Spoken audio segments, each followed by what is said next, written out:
This is George from Mountain Man Common Sense, and today we're doing a walk around. We're going to talk about some edible plants. It's really easy to recognize, and it's common in this area. And that way, people will know things that they can eat that you don't have to grow. You can just go out and pick them. It's free food, and it grows wild. And we want to point out a few things with it. But I do want to say I'm not a herpetologist or a plantologist or whatever. This is just stuff I've eaten my whole life, and I know we can eat them. I know the name of them. And today we're just going to cover like real common things. And, you know, if you decide to try this, you do it at your own risk. I can't take responsibility because people are allergic to different things. And, you know, you may try something that I've eaten my whole life, and, you know, you may have allergic reaction to it where I don't. So if you try any of this, you try it at your own risk. I can't be responsible. But I did think I'd want to show y'all some things that you can try to eat if you want to. Now, the first thing we're going to show is a common plant called poke. This right here is called poke salad. It grows big plants, and you can eat the leaves. And what you do is you pull the leaves off, you put them in a pot, and you boil them 3 times for 10 minutes at a time. And, you know, if you want to do it for 4 times for 10 minutes each time, that's okay too. But it does have a little bit of a toxin in it. But it is edible once you boil it for 10 minutes 3 times. Anyway, that's what I do. And then I will take and put it in grease and kind of fry it a little bit. And it makes a real good supper right there. And this is just called common poke. It's poke salad, people call it. And it grows everywhere. If you look right down through there, I got a poke garden. I like it so good. Right through there, that's all poke. And what I do is when this gets grown big and it gets the seed, see right there's a little flower, that little white thing at the end of my stick. That's where it's starting to flower. Well, it'll make little purple berries, and wherever them berries land, it makes more poke. So I try to push it in different directions to spread it, or I'll cut the plant down and move it over across the yard to start more plants of it. And right here is a plant called dock. It's a good edible plant. You just peel it, you just take the leaf, break it off, and see how it's stringy like that, kind of like the way celery does. I take it and just peel it like that, pull the stem out. Then you just have the leaf right here. And then you just boil that, and you can fry it, put onions in it, and stuff like that, and it makes it good. Or you can put it in a salad and eat it that way. But that's called dock. It'll get a seed head. And I've heard of people taking the seeds and grind them up and making flour and stuff. But I haven't tried that yet. But I do eat that plant right there quite often. Okay, now we come right down here. Here's a plant called burdock. It grows right here like this. It's edible. And same deal. I like to strip this big stem out of the plant, out of the leaf, and eat it like that. That stem won't cook up like you think, but I just strip it off close to that stem as I can, and then that goes into a pot and gets cooked. Really good stuff. It's got, all these plants have a lot of vitamins and nutrients and stuff, and they grow wild. You don't have to plant these. You know, or once you plant them, they spread, and you always have something that comes on before even the stuff in the garden comes on. This will done be up and edible. Okay, here's another plant. It's a bigger plant of the burdock. See how big it gets? It makes a big old plant if you leave it. It'll get up about this tall. There's some more right over there. It's all over this little hillside right here. Now, right here is a plant. It's purple clover, Clemson clover, and it's edible. You can take the flower and make it into teas. You can eat it, just break it off, the leaves off, and put it in a salad. Break the flower off and put it in your food. And this here tastes like sweet lettuce. It tastes like you put a little bit of dab of sugar on lettuce. And it's a really sweet kind of treat, you know, when you ain't got a lot of sweetening around. But I grow it, and it also puts a lot of nutrients back into the ground. And I try to grow a lot of clover, as you can see. I try to keep it everywhere. And that way it's helping with the ground. It helps these grow. And that helps build the ground up. And I've got something I can eat right there without having to grow it. Now we come on down just a little bit. This here is called sow thistle. You can eat it. I use it in salads, and you just pick the young leaves off of it. Wash them. Of course, wash all your greens. Anything you pick up out of the yard before you eat it, I would wash it. Because, you know, Uncle Joe may have stopped there and took a wet, or the dog may have, you know, took a little pee there or something, and we'd hate to be eating that. So always wash your greens and stuff before you do consume them. But this is that sow thistle. It looks sticky, but it's not. It just kind of appears that way, but it's a real good food to eat. And it grows everywhere. Okay, you come on down. We got blackberries. Here's the blackberry briar. I've got them planted all down through here. These are young ones I planted last year. And then as you go on down, we'll see some more. It's actually got berries on them and stuff. But the common blackberry is a real good plant to have. One, it keeps your neighbors from getting too close to your house. And you can pick blackberries and make all kinds of jellies and jams or just eat the berries. And when I take and make what we call yard greens, I take these leaves here off the top and add that to it because these look sticky, but they're not. The little thorns hasn't developed yet. So you just take them leaves right there, they're kind of soft. But now back here, these are hardened and they'll get you. But these here are edible and it's good for you. But it's just called a blackberry briar, and everybody has them. Everybody knows what they are. Be good, baby girl. Here is a plant, and it's called lamb's quarter. And it's edible. This is a real good, nutritious plant. And I like it very well in salads and stuff like that. You just pick the young leaves, wash them, and put them in your salads and stuff. Now, right here is a type of plantain. It's good to eat. It grows real close to the ground. No, that's dandelion. I'm sorry, this is dandelion greens. But you can pick them and put them in a salad and stuff too, and they're good to eat. And it's got a flower that comes up. If you look right behind us there, this here is a dandelion flower. You can make dandelion jelly. You can put those in salads and stuff too. But if you see them little black things moving around, that's pea ants. They like them too. So you got to kind of get and wash them off before you make anything out of them.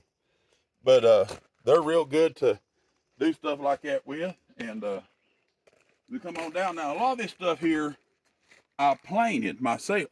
I moved it into these areas and I got rid of grass and stuff like that. This here is what I call cling vine. You can eat it, but it's a stringy type thing. I try not to eat it if I can, but it is edible, and if hard times got hard, I would eat stuff like that. But it don't have a good taste, but it is edible. As you can see, we still got poke coming around. Now, I was always told you couldn't eat poke, but like this size here. But I found out later on in life, you know, if you look at this leaf here, it has different color. It looks like it's poke straining and it's under stress. I wouldn't eat that leaf. But if you find a leaf that's green and looks like really good and you see the poking under stress, don't be afraid to eat it. Just make sure you boil it 3 times and strain it off 3 times, and then it's good to eat. Now right back here is a plant. It's called Indian needle and thread or yucca. The root off it is edible. And the plant here, if you break the top, it will actually make a string that you can sew with. That's why it's called Indian needle and thread. But it's tough. That you could take that right there. If I could get on down a little bit. I don't have fingernails, so y'all just be patient. But it's got like a string on the outside of a little hard fiber that you can take and sew with, but this stuff is tough. You can make cordage out of it. I mean, something to break. And when you braid that together, you can make cordage and stuff out of it. It's good for stuff like that. But they make vodka out of that yucca root. We just don't get it as big as they do down in Mexico and stuff where they make vodka. It just don't grow up here that good because of the winter seasons. But it's the same thing. It's yucca. And we'll come on down a little bit. Except for this vine growing. This here is elderberry. Okay, when this here makes berries, it'll be in purple little clusters, just like them little them little green tricks is. But they'll be about that big. Now, when you make this, you have to take the stem and everything off that berry. It's got to be picked clean. I will do a video on how to do elderberry syrup and stuff, but this is good for colds, flus, and stuff like that. And you can make elderberry jelly and stuff like that. But it is toxic. Eat it raw like this. But once you cook it, it kills the toxin out of it, and it's perfectly safe to eat. But if you get this little stems in there, you see the little stems? If you get them in there, and it's got thousands of them when it's got the seeds on, you talking about throwing your guts up and taking the diarrhea, you'll have it. You don't want no leaves, just the straight berries, no stems. Because if you make that mistake, you'll just make it once, I promise. Now, we'll come on down here a little bit.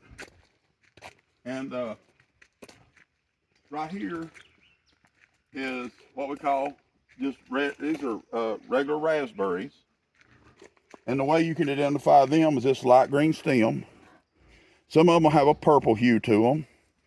And it's called a black cap raspberry. They're not ripe yet, but it won't be long now till they are. But that'll be a little blackberry about that big, a raspberry about that big, kind of black. And they're really good to eat, good to make jellies and stuff out of.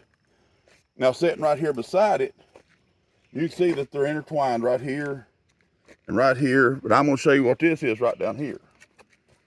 This here is called a red raspberry. It makes a red cap. It'll be about the size of my finger right there. And they'll be all over this. But these don't have stickers. Like the common raspberry has stickers. These do not. They have a fuzz, but it's not sticky. So, I planted them to get them started. Now, these are invasive, so you got to keep an eye on them because they'll take a whole hillside. So plant them where you don't care if they take it over at. Because as you can see, right here's the young raspberry sprouts that'll make raspberries next year. This here is the tame raspberry, we'll call it, the red cap raspberry. And when I started about 2 years ago, there wasn't but about 4 plants down through here. And you can see how they took over. Now right here is a plant the state come along and sprayed the road banks with. It's called vetch.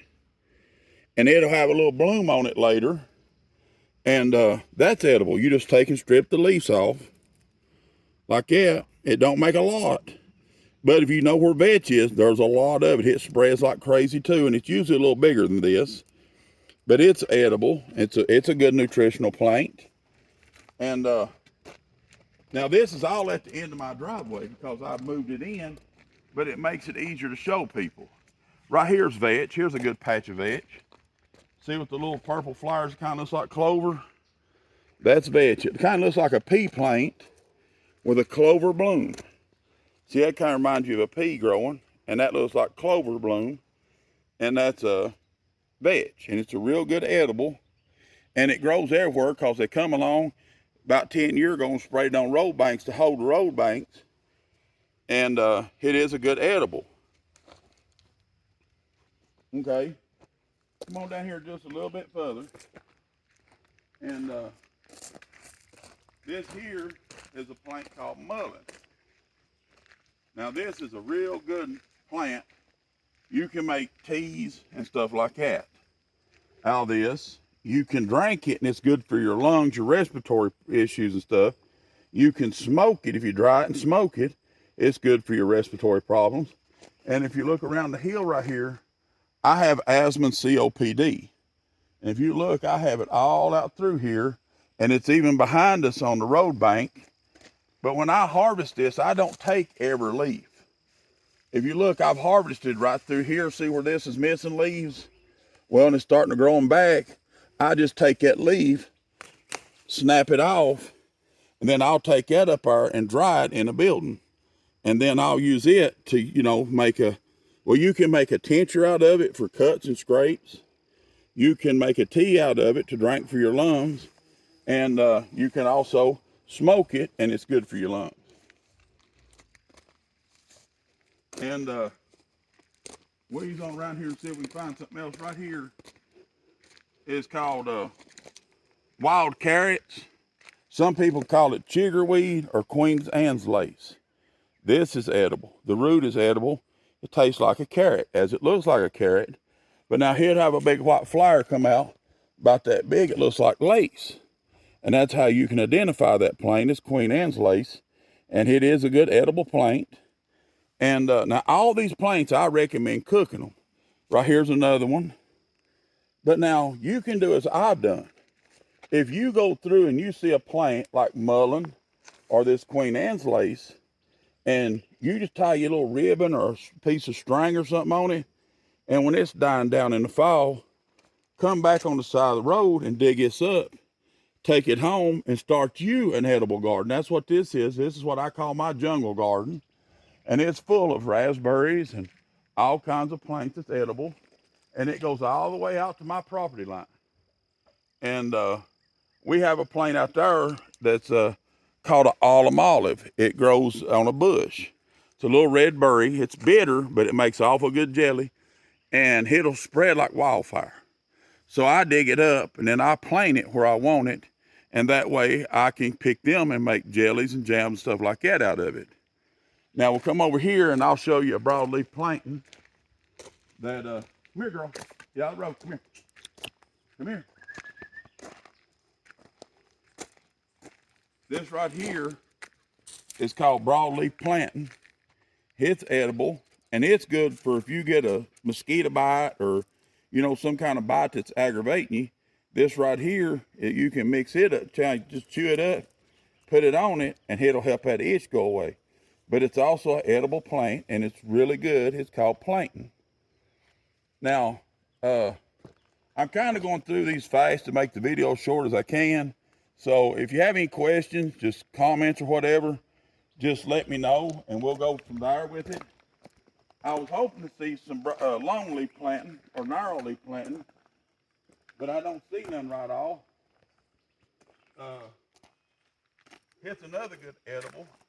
Oh, these are daisies. Okay, the daisies are edible. The plant, the root, and all.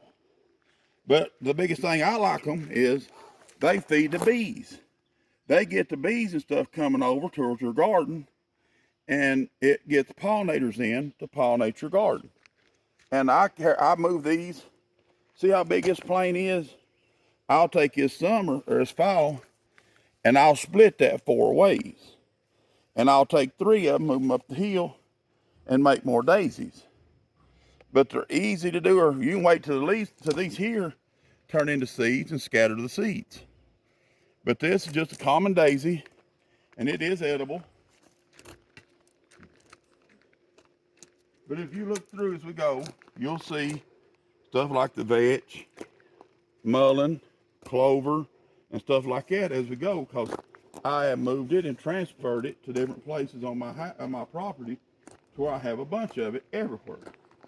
And I never harvest all of something. Like if I come in here, let's say I'm gonna hunt this, I'm gonna get down here and get the tender leaves like this. And these bigger leaves, I'm gonna leave so I don't kill the plant. I don't want to kill the plant because next year it'll come back and there'll be more to eat right here. And you don't want to wipe out your stuff as soon as you get it started. But like when this makes a little seed pod, it'll stick up about that tall. You can take them little seeds and scatter them and make more of that planting everywhere.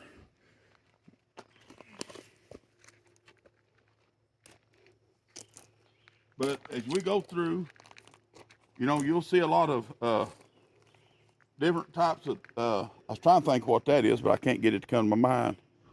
But I know it's edible. I just don't remember what it's called.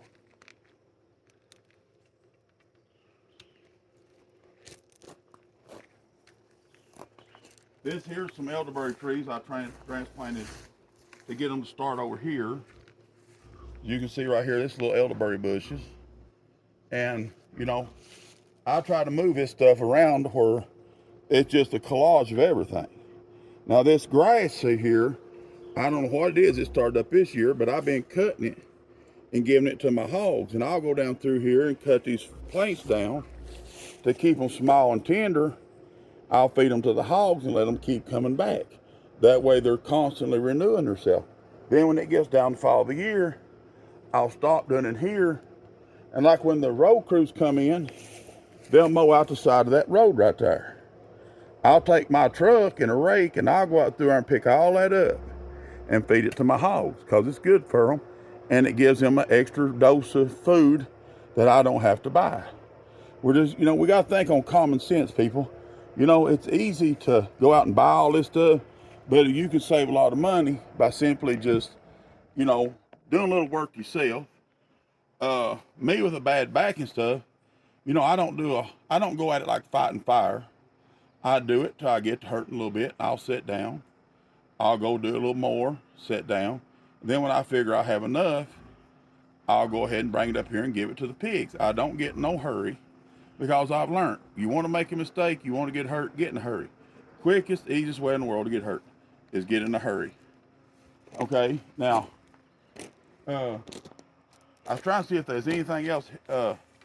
We have a little walnut tree starting up right here. I will dig those up and move them. And that way I can have walnuts to pick up. I have big walnut trees. But right here, this one's under a power line, or it will be into a power line. And I don't want that, so I will dig the little walnut trees up and move them so that they're not. But if you look, here's that yucca plant. Right here is the flower of a yucca. See this little stem right here? That'll have some of the prettiest little white flowers on it you've ever seen. And, you know, it's just a pretty little flower that grows up and they'll stick out and have like little flowers all over. It's real pretty. But that's the yucca flower. It's getting ready to flower out. And where we got an early spring this year, a lot of things are ahead of schedule. Like this here, this dock. This is the seed, once it turns brown, to dock. You can take and just strip that off, take it once it's done, when it's mature and done, and sow it on the ground, and you'll have dock growing. And as we go through, you'll see that like this is a little stick of corn. It ain't gonna make nothing, but it's just where I fed the hogs, and some of the corn come down here, and it's made a little bit of corn. But I always do that in the garden. Now right here is a plant. This is stinging nettle right here. This little plant here. Now this here will sting you, and it'll give you a rash. But that is one of the most nutritional plants that you can eat. I recommend you harvest it with gloves, cut it off, but leave like from here, cut it off right here and leave these bottom leaves so it'll sprout out and grow back. But if you touch it down in here wrong, it will sting you. That's how it got the name stinging nettle. But once you cook it, all them little nettles die and you can't, they don't sting you in the mouth or nothing. But that's stinging nettle. And it's a real good plant to eat. It's actually one of the best plants to eat. And I just moved it up here to see if it'll grow. I'm hoping to get it incorporated into this. And I don't worry a lot about like what people think of my yard. It's just not that important to me. We'll come on up here on the hill a little bit, and you'll see all kinds of planting, burdock, and here's white clover. You can eat this white clover. It's the same as the other. And you look right up in there, there's blackberries. This right here is the white clover. See the little white blooms? But it does the same thing. It puts nutrition in the ground. Now, if you look, I've got blackberries all over through here. And that's something I don't have to plant. Here's more elderberry bushes, poke and stuff. And I can't believe there ain't no longleaf planting in here. We just found some up on the hill and was talking about it, but I don't see none. May have to cut the video and go find some, and that way I can show it to you, and then we'll start the video back up. Okay, we moved on up the hill a little bit, and I found something I think everybody needs to see. This plant right here is poison ivy. Now, a lot of people's allergic to poison ivy. Now, I've poured salt on mine to try to kill it. I'm going to try my best to extinguish this plant. I'm not allergic to it, but a lot of people is. And I don't want them people getting into it, being it's on my property. I'm going to try to kill it out.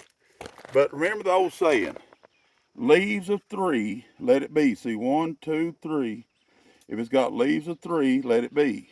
That means it's poison oak or poison ivy, and you need to leave it alone. So you don't want to touch this because you will end up with little itchy blisters. Now later on, I will do a video of a plant called a touch-me-not or jewelweed. It will get rid of the poison ivy for you in about 2 to 3 days. I make a salve and I make a lotion, kind of out of Vaseline that you can put on that, and it'll cure that up. It's a little early in the year to make it, but as I make it, I'll make a video and show you how I do it and what it does for people that's got poison ivy. A lot of people gets it around here. They want my salve and stuff, so I try to make a plenty of it when I make it. Now we'll come on up through here a little bit, and I believe somebody done stole all my longleaf plantings. But we'll walk on up here a little bit further and see if we can find some, and we'll start the video back. Okay, we found it. Right here is called longleaf or narrow plantain. Some people call it grasshopper grass because this little trick right here, you can break it off, bend it over, double on itself like this when it's older, and that'll pop, and then this thing here will go to flying like a grasshopper. But this is plantain, but it's longleaf plantain, where the broadleaf plantain right here, it's basically the same thing, it's just a different type. But that is longleaf plantain. Well, I don't want to overload everybody with all this, so we'll let that be the tour for the day. We'll do more videos later on as it comes, and as other things come on. And, remember, eat this stuff cautiously. Don't go make 3 gallons of something and try it and get sick. Try you just a little batch. If you have some kind of reaction, stop eating it and get medical help. But this is stuff I eat every day, and you can tell, look at me, I ain't starving by no means. And it's what old people used to call yard lettuce or yard greens. And it ain't gonna hurt you, it shouldn't hurt you. I'm not gonna say it won't, but it is edibles and it grows every year. And if you look, look across my yard here. I try my best to kill the grass out and let these edibles take over. And I'll plow this up later for corn, and a plant called purslane will come up. And purslane is a real good nutritious plant. I put it in stir fries and all kinds of stuff. But if you look, I plant clover in my garden to help build the soil as a cover crop. And if the plantain comes up, I don't plow and kill this plantain and stuff, or it's dark. It might trim it off a little bit, but it's gonna come right back up. Okay, if this comes up in my corn, it won't take about 2 weeks, my corn will be this tall. And that ain't gonna hurt it a bit. So I get to keep it. And if you look right around that fence, see, this here's my beans. You can see dock right there, lamb's quarter growing in that fence. There's some ragweed. On out there, you can't see it, but there's some milkweed and stuff growing out there that is edible. But I try to let this stuff grow because it kind of helps when these plants are little to shade them. And as I go through, I can trim in plants and throw them on the ground for my plants that I'm trying to grow for nutrition. And that helps keep them something to eat on, and it helps get the worms and stuff in here.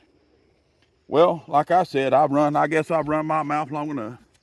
We'll let this end this video. We'll do more on edible plants and stuff as they come out, things comes on and gets ripe and stuff. And we'll do jellies and jams. We're going to make some preserves. We're going to do peaches, and we're going to can green beans and stuff.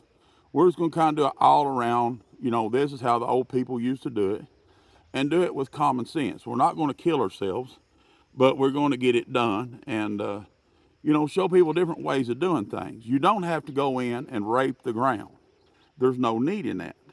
But, you know, if you get this ground and you plow it up like right down there beside them beans, the sun will bake that ground. That's why I don't till heavily. I want them plants to come back up as soon as they can to help shade the ground. But I don't want them outgrowing my beans. And I want my beans to grow up through there. Well, y'all have a blessed day. And I thank you for coming and watching the video. Go ahead and share and subscribe and like and comment. Lord, comment. Now, if y'all want to come and do one of these walks with me, we'll do, you know, if there's 2 or 3 of you, 4 of you, we'll do a walk. And, you know, I don't care a bit to do these and show you what's out here. And if, you know, we'll do canning and stuff. And if you want to come be part of the canning stuff, we'll let you come and help can and all that. And I'm going to pressure can, and I'm going to do some water bath canning and stuff out here in the yard where you can do it in bunches, big bunches. But I hope you enjoyed the video. Go ahead and subscribe, share and like the video, comment, you know, and just tell me if you thought I'd done a good job or not, or if you think I could do something better. I'm new at this, and I'd appreciate any help you can give me. All right, thank you, and y'all have a good day.